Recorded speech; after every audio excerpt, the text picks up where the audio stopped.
Olá, meu amigo e amiga, sejam bem-vindos a mais um Portal do José, fechando mais uma semana com esse nosso primeiro encontro nessa sexta-feira, depois de dias muito importantes para a história do nosso país.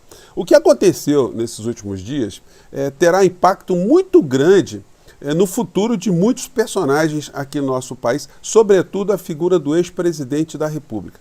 Temos hoje também o depoimento da esposa do senhor Cid, que ontem, como a gente especulou, a gente analisou aqui no nosso portal, resolveu ficar absolutamente calado. Esse tipo de estratégia de defesa deve ser seguida pela sua esposa, né? Ela deve também entrar muda e sair calada. A justificativa é que eles não detêm ali informações suficientes para poderem ali estruturarem uma defesa, né? Não ajuda muito não. Como eu conversei com vocês, o silêncio ele não significa especificamente, né, uma comprovação de culpa absoluta, mas que reúne ali uma série de evidências que tem muitas coisas escondidas e que essas coisas escondidas não ajudam a pessoa que está sentada ali naquela condição. Isso é um fato que a gente não pode negar. Tem um fato que eu quero compartilhar aqui com vocês que é muito interessante, que aponta para um futuro nada agradável para a figura do ex-presidente da República, que ontem apareceu numa reunião fake com seu filho, senador. Por que eu digo reunião fake, né? Porque o Bolsonaro dizer que apareceu em público, que foi visitar o Flávio Bolsonaro no Senado, isso é conversa para enganar os tolos que acreditam sempre nele, né? E ele podia tranquilamente estar conversando com o filho dele, fazendo o sentido inverso, o filho ia conversar com o pai na casa dele. Não, mas ele quis aparecer para justamente mostrar um personagem completamente diferente daquele que os seus seguidores estão acostumados a observar, e mesmo o mundo, né? Ele apareceu ontem com uma figura civilizada, né? Ele não respondeu a nenhuma pergunta dos repórteres com grosseria, com ameaça. Ele agora não está mais no cercadinho ali, envolto de pessoas que ficam na bajulação completa. O cercadinho agora é outro. O cercadinho é de processos, de centenas de processos que vão culminar ali com o mesmo destino que o ex-presidente Collor sofreu ontem, apesar de muitas pessoas não acreditarem. Ontem, no Jornal Nacional, eu vi uma declaração dos advogados de Collor, que foi a declaração muito curiosa, que eu vou compartilhar aqui com vocês, além dos outros assuntos. Mas, antes de mais nada, quero convidar você que está chegando agora ao nosso portal e não nos conhecia, a se inscrever. Você que é muito bem-vindo, conheça os nossos outros vídeos. Se você gostar, recomende, compartilhe, enfim. E não esqueça de mandar o seu comentário e o seu joinha, porque são muito importantes aqui no nosso portal. Se puder, participe dos nossos chats, que todos os dias eu abro aqui entre 5 horas e 5 e meia, onde eu bato um papo ali com vocês ao vivo, antes de entrarmos no ar. E se puder também, se inscreva no nosso clube de membros. É uma forma de você ficar aqui mais engajado, mais efetivo aqui no nosso portal, tá bom? Então vamos seguir em frente.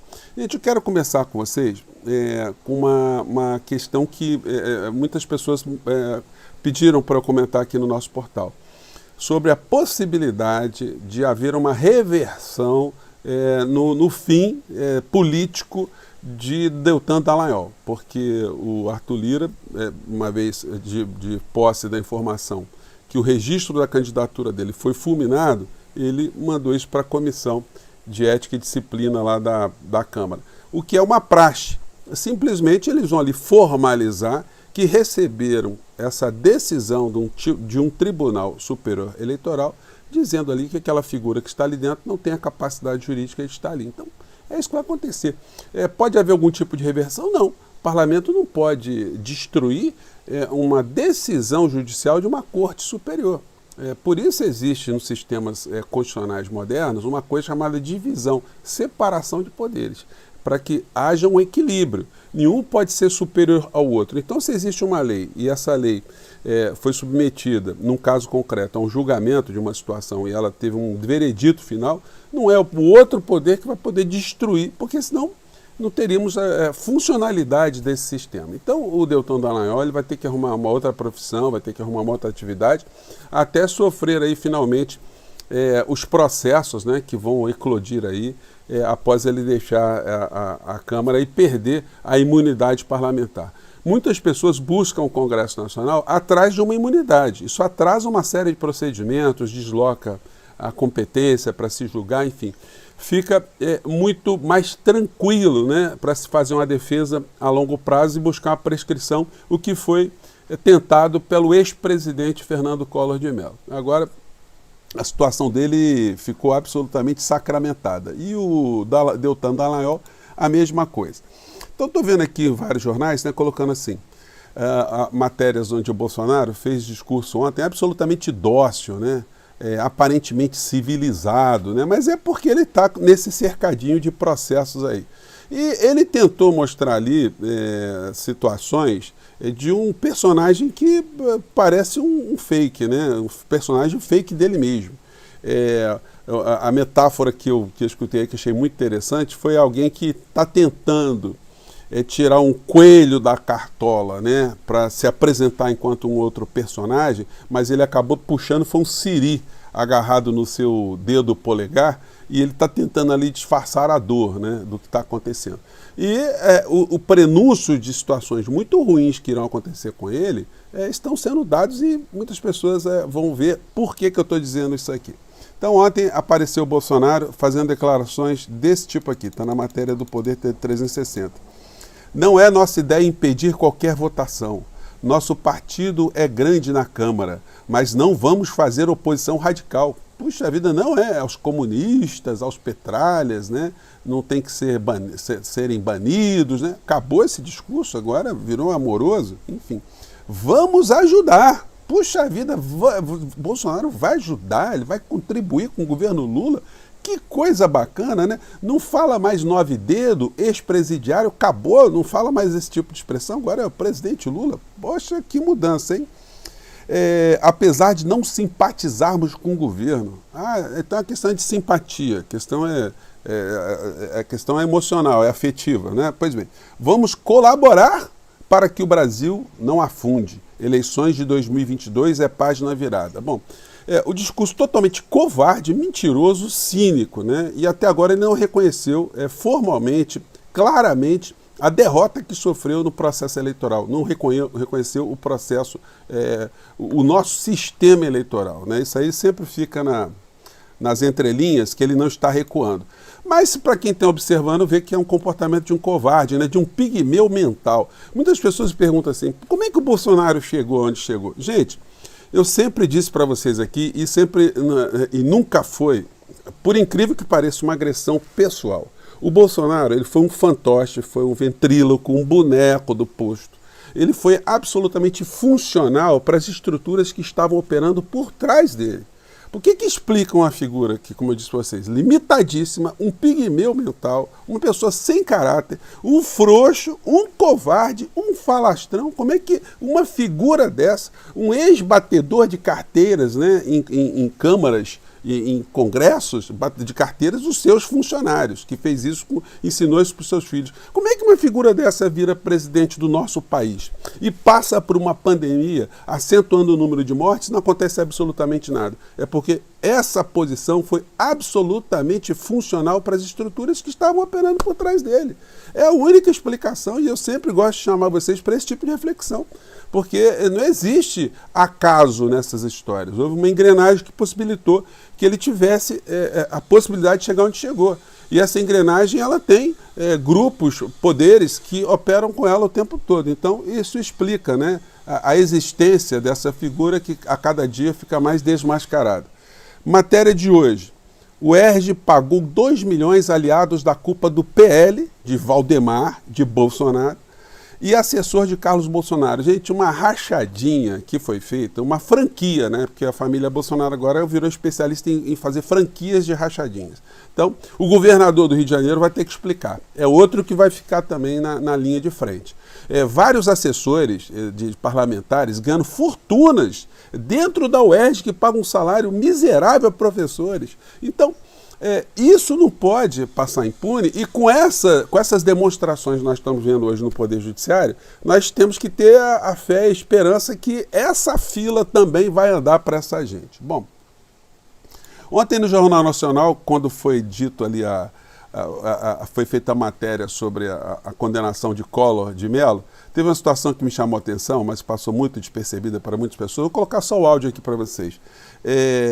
Que foi a declaração dos advogados do Collor de Mello depois da condenação sacramentada. Não tem como reverter, gente. O Collor de Mello, ele já está condenado criminalmente. A discussão agora será sobre o volume da pena que já está sendo apontada ali pelo relator desse processo do Collor, né? É como, no mínimo, 33 anos de cadeia. Vamos ver como que isso foi tratado ontem. Vamos lá. Vamos ver aqui, vamos áudio aqui, vamos lá. Semana que vem, os ministros irão analisar a proposta de pena apresentada pelo relator Edson Fachin. 33 anos, 10 meses e 10 dias de reclusão, incluindo os 3 crimes. Se for estabelecida, Collor terá que começar a cumprir a pena em regime fechado, na prisão. Agora, detalhe para, na fala aqui da Renata Vasconcelos, do que disseram os advogados, o advogado principal do Collor de Mello, que vai merecer um destaque aqui no nosso encontro agora. Vamos ver o que foi que ele disse. A defesa de Fernando Collor reafirmou a convicção de que o ex-presidente não cometeu crime algum. A defesa reforça a convicção dela, a defesa, que o Collor de Mello não cometeu crime nenhum. E que tem plena confiança de que até a proclamação do resultado final, essa convicção vai prevalecer. Gente, é um negócio muito bizarro, né? E que tem a convicção que até o final do processo, quer dizer, a crença que eles têm que o Collor é inocente, vai permanecer. Então, quer dizer, não falaram absolutamente nada com nada, mas cria na expectativa de que quem está observando que ainda tem um processo que vai se desenrolar e que isso pode ser revertido. Não pode ser revertido. Poderia ter sido revertido se não tivesse já a decisão fatal, né, em relação ao futuro do Collor de Mello, que nessa turma que tem dedo podre, que vai encostando um dedo no outro, estão todos ficando cada vez mais encalacrados. E quem é o advogado de Collor de Mello que amealhou ali 33 anos de cadeia para o seu cliente, né? É o mesmo advogado do Partido Liberal que numa coletiva, eu não sei se eu peguei a foto aqui, está na coletiva, que eu acho que dá para vocês verem. Coletiva, ele estava do lado do Valdemar da Costa Neto, né? O advogado do Collor de Mello, e dessa turma aqui, né? O Luiz Miranda, deputado, e o Magno Malta, essa turma aqui, acho que dá para vocês verem. Deixa eu colocar aqui o áudio, porque o advogado é esse aí, carequinha do lado, né? Vamos colocar aqui uma. Quero passar a palavra agora para o advogado Marcelo Bessa. Boa tarde a todos. Eu vou tentar ser bem breve para explicar as razões jurídicas que levaram o partido... Estão vendo melhor? Vou tentar ser bem breve para explicar as razões jurídicas que levaram o Partido Liberal a ingressar com esse pedido perante o Tribunal Superior Eleitoral. Em razão desse relatório técnico gerado pela equipe... O que aconteceu? do Partido Liberal... O que aconteceu foi o seguinte, que o mesmo advogado do Collor de Mello foi advogado que ingressou com uma ação junto ao TSE, questionando as urnas eletrônicas. O que ele conseguiu? Tomar 22 milhões e tantos mil reais, 900 mil reais, de multa para o PL. E mais algumas capivaras para o senhor Valdemar da Costa Neto. Mas não para por aí. O destino é caprichoso. Quem é o advogado de Jair Bolsonaro? O mesmo advogado. E o Bolsonaro está aí tentando se desvencilhar de todas essas pendências que estão aparecendo umas atrás das outras. Só para a gente ver, esse advogado, ele estava aqui junto com o Van Garten, tentando explicar algumas coisas, né? Vamos pegar aqui. O presidente da República para a abertura de uma conta corrente nos Estados Unidos da América. Essa transferência ocorreu da conta do presidente, de uma poupança que ele tinha. Então aqui ele explica, eu tento explicar, que o Bolsonaro estava mandando dinheiro lá para fora com medo do governo Lula. Então, se tudo correr dentro do que nós estamos prevendo aqui no nosso portal, depois de uma condenação de Collor de Mello, depois da condenação do PL, haverá condenação também de Jair Bolsonaro. o meu amigo advogado, ele pode pedir música no Fantástico, né? Gente, então com essa brincadeira, né, ácida que eu estou fazendo aqui com vocês, termina o nosso encontro de agora, mas enfim, é sempre importante, né, a gente não esquecer o que essa gente fez contra o povo brasileiro, e aí não tem como a gente não ter o mínimo de acidez nas nossas críticas, né? Eu fico por aqui, mais tarde eu volto, porque tem muita coisa acontecendo, tá bom? Um grande abraço, até lá!